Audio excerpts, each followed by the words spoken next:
Primeira coisa, eu queria que vocês dois se apresentassem para o pessoal que está vendo aqui o Me Explica. Obrigado por convidar a gente, do Explica aí. Obrigado, Diogo, pelo convite. Eu sou o Rodrigo Cebrián, mais conhecido como Palito, mas eu sou o Rodrigo Cebrián. Eu sou o André Fran e a gente sempre brinca. E juntos nós somos o Que Mundo é Esse? Explica um pouquinho mais para a gente o que é o Que Mundo é Esse, para quem não conhece. Olha lá. O Que Mundo é Esse é um programa que a gente tem na Globo News agora, onde a gente trata de algumas das histórias e das pautas e das questões que estão pipocando no mundo todo. É um foco mais mundial. A gente tenta pegar aquelas questões que pipocam até no Brasil também, racismo, direitos LGBT, e ecologia, sustentabilidade, enfim, uma série de questões, mas tentar achar um assunto, um tema que exemplifique essas histórias no âmbito mundial, que assim a gente consegue tratar dessas questões sem cair naquela esparrela de polarizada e de política bipartidária nacional. Então, com isso a gente começou, lá atrás a gente foi para o Kurdistão, falar de um povo sem pátria e da questão do povo curdo, que implica aí o Estado Islâmico, campos de refugiados, preconceito religioso, etc. e tal. Legal. Fomos para a África depois fazer notícias boas da África, né, que as pessoas costumam associar a África a fome, miséria, AIDS. A gente foi mostrar coisas no Senegal, em Gana, no Quênia, de africanos que estavam mudando esse perfil da África. Depois a gente fez uma temporada bem interessante nos Estados Unidos durante a campanha das eleições. Antes das eleições, né? Que a gente batizou de América Partida, porque a gente já tinha um pouco dessa relação da Hillary Clinton, né? Assim, de estar realmente partindo a América, assim, polarizando a América, que depois já era um fenômeno mundial, mas já ali eu acho que ficou bem claro, né?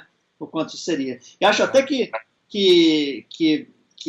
complementando um pouco, se bem de seguir, o Que Mundo é Esse, essencialmente, ele tem esse foco de que são assuntos que estão pipocando, mas ele não é tratado no hard news. Às vezes são até assuntos de momento, de hard news, mas a gente trata com acabamento de documentário, aproxima da linguagem documentário. Ele tem a gente demora mais tempo para fazer, né, uma reportagem, né, que não é uma reportagem, uma série nossa que tem de 4 a 5 episódios, a gente demora uns 3, 4 meses para fazer, faz um acabamento de edição muito mais elaborado, assim, do que o normal, por tempo mesmo, né, assim, porque a gente tem mais tempo para fazer isso. Entendi. Etc.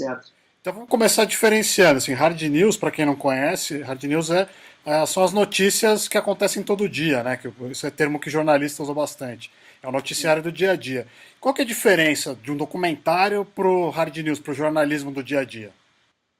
Acho que tem, assim, eu vou falar um pouquinho, depois se você tiver alguma coisa a complementar. Eu acho que tem uma coisa prática que é a velocidade de botar no ar, né? Assim, essa é a coisa mais prática, assim, dessa diferença, né? Assim, o hard news, ele tem que estar realmente em cima do lance, né? Digamos assim, né? Que assim, aconteceu, edita, né? Pode ter uma linha editorial, pode ter um acabamento assim diferenciado, né? Ele não é um ao vivo especificamente, mas ele é o que está acontecendo, sendo comentado na hora, né? Poucas horas depois do fato, né? Assim, às vezes um dia depois do fato.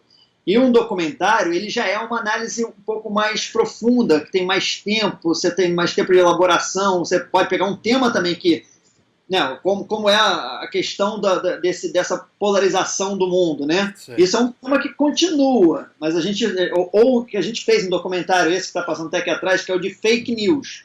É um tema que está super na hard news todo dia, mas não é a gente não trabalha assim, a fake news de hoje, o assunto de hoje, o que o Trump falou, o que deixou de falar. A gente aborda o tema e tem uma chance de trabalhar esse tema com mais tempo, com um viés que não é um factual do hoje, né? É um do momento do mundo. Então, dá para dizer assim, eu vou inventar uma analogia aqui, mas dá para dizer que um documentário é mais parecido com um livro e uma reportagem normal do Jornal Nacional, dos jornais diários de TV, são mais como um artigo de jornal. É mais ou menos isso, sim?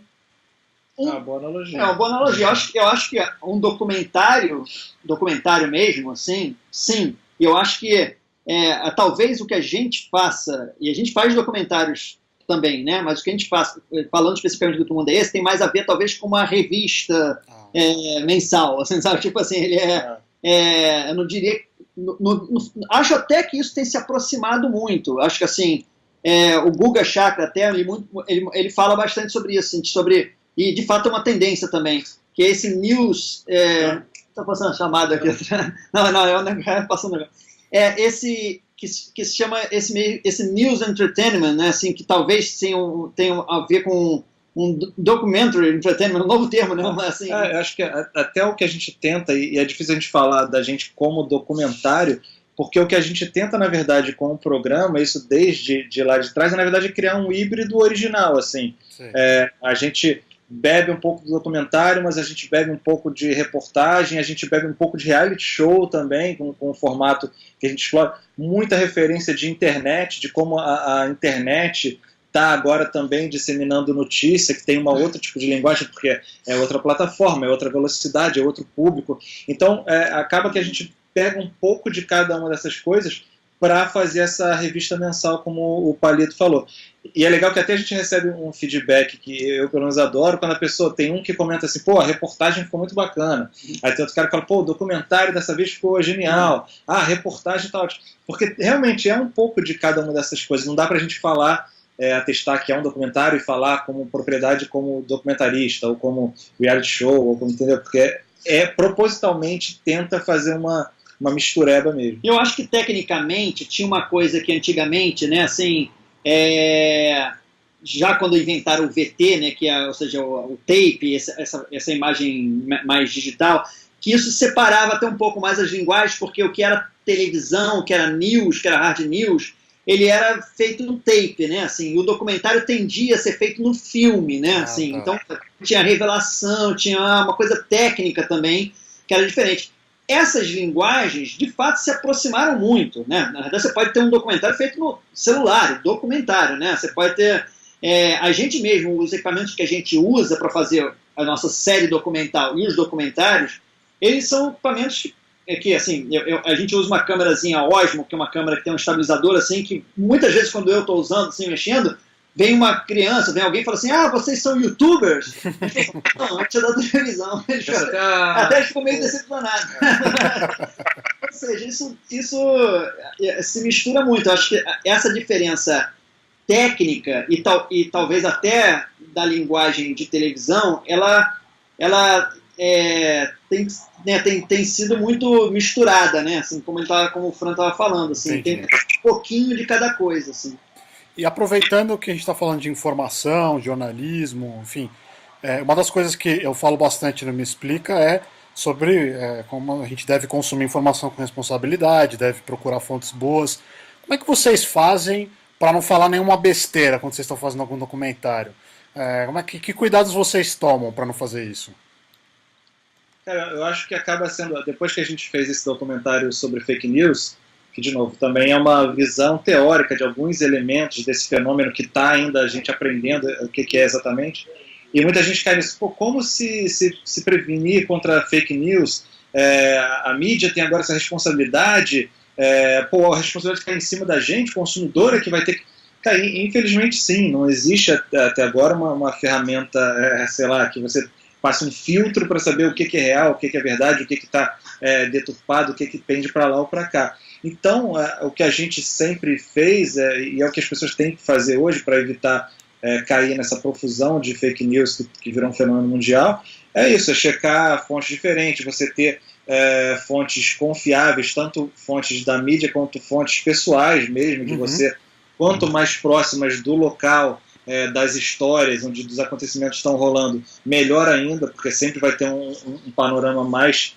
verdadeiro do que aquela notícia que já vem filtrada por visões diferentes e agências de culturas diferentes. Então tem um pouco disso também. Às vezes as fake news não é propositalmente uma coisa mentirosa para enganar, mas uma visão diferente, enviesada, ou com desconhecimento, ou com uma cultura que não entende aquela cultura de onde está vindo a notícia. Então eu acho que é isso, é meio que ter fontes boas, confiáveis, enfim. Agora, o nome do programa, ele não é uma questão, uma pergunta por acaso, né? Assim, que mundo é esse com um ponto de interrogação? Não. Acho que no nosso caso, assim, como documentaristas, mas como atores, né, e autores, assim, de fato, e apresentadores, né, também dessa série, e a proposta do programa é muito também a gente não se colocar como donos da verdade, nem como quem está dizendo assim que a informação é a verdadeira, é aquela. Certo.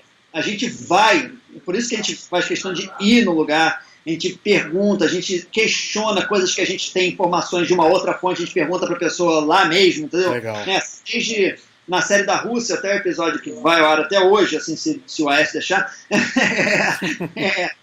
por exemplo, a gente sabia de milhões de coisas sobre a cena LGBT russa e da repressão que existe assim ao movimento LGBT, ou seja, mas a gente sabia de milhões de coisas, milhões de fontes variadas, mas a gente vai e fala com uma pessoa que é gay, que está na Rússia, que fala, isso assim é assado, isso assim é assim, então muito da proposta até do que a gente faz é sempre pesquisar pra caramba, ter um monte de fontes, que é o que todo mundo tem que fazer, e sempre estar questionando. Mesmo assim, sempre estar questionando, sempre estar tentando descobrir uma nova informação a mais para isso. Né? Legal.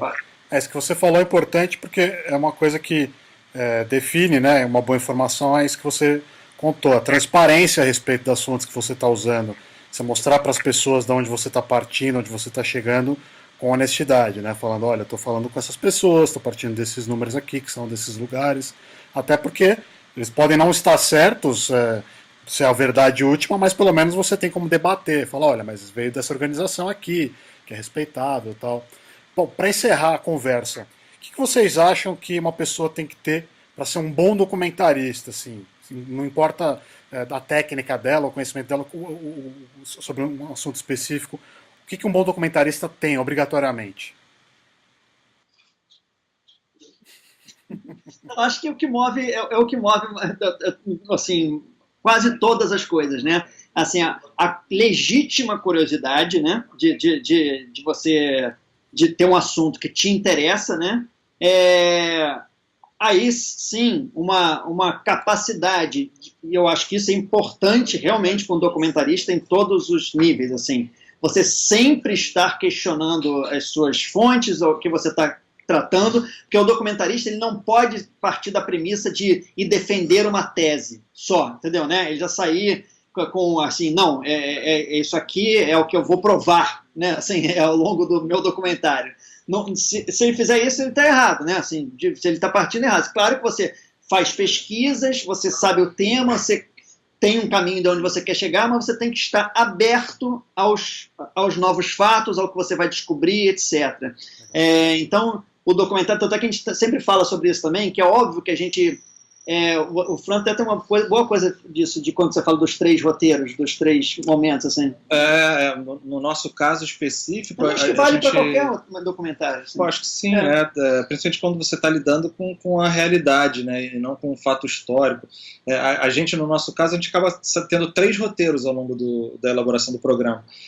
Antes, quando a gente está pesquisando, e são assuntos que a gente já gosta muito e conhece bastante, a gente tem um roteiro, a gente quer mostrar isso no primeiro episódio, abordar esse outro tema aqui, desencadear para esse aqui, para encerrar redondinho. Uhum. Quando a gente sai a campo, às vezes isso muda. Um tema que a gente achou que era interessante não foi tão legal, um outro que a gente achou que não ia dar nada rende muito, um personagem surge e transforma totalmente os nossos planos, então já vira um segundo roteiro. Quando a gente volta para a produtora e monta aquilo ali, coloca na trilha, na ilha de edição e encadeia aquilo ali, quando dá o play, às vezes, isso aqui não encadeou tão bem. De repente, se a gente puxar uma outra história, de repente não tem um tema tão centralizado, mas vai ficar mais rico. Então, acaba formando um terceiro roteiro final dessa história.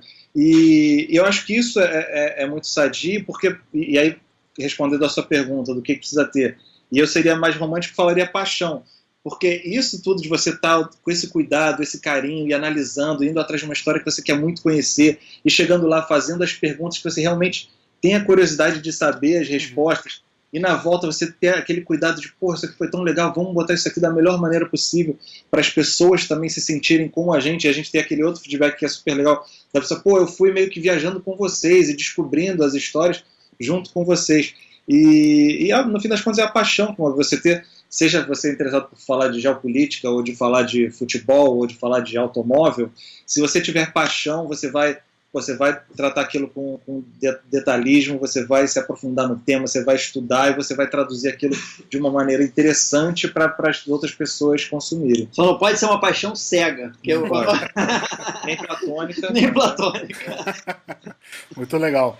Bom, faça uma propaganda aí para o pessoal assistir o programa. Que dia que passa na Globo News? O horário?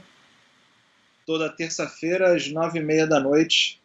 Toda terça-feira que a política nacional permitir, às 9h30 da noite. Os episódios inéditos acontecem na terça-feira, às 9h30 da noite. A gente está com a série da Rússia no momento. E tem várias reprises em vários outros horários ao longo da semana. E quem quiser pode achar também no Globo News Play, na internet. Você aí tem que ser assinante de NET, Sky ou sei lá mais o que, mas dá para acessar por ali também. Aí vê todos os episódios que a gente fez, todas as séries. Ou pega a senha do amigo, pega a senha do Paulinho. Assiste. Legal, gente. Bom, obrigado por conversarem aqui no Me Explica, muito legal. Obrigado a você. Pô, obrigadão. Obrigado, até a próxima. Até. Tá bem, valeu. Um abraço.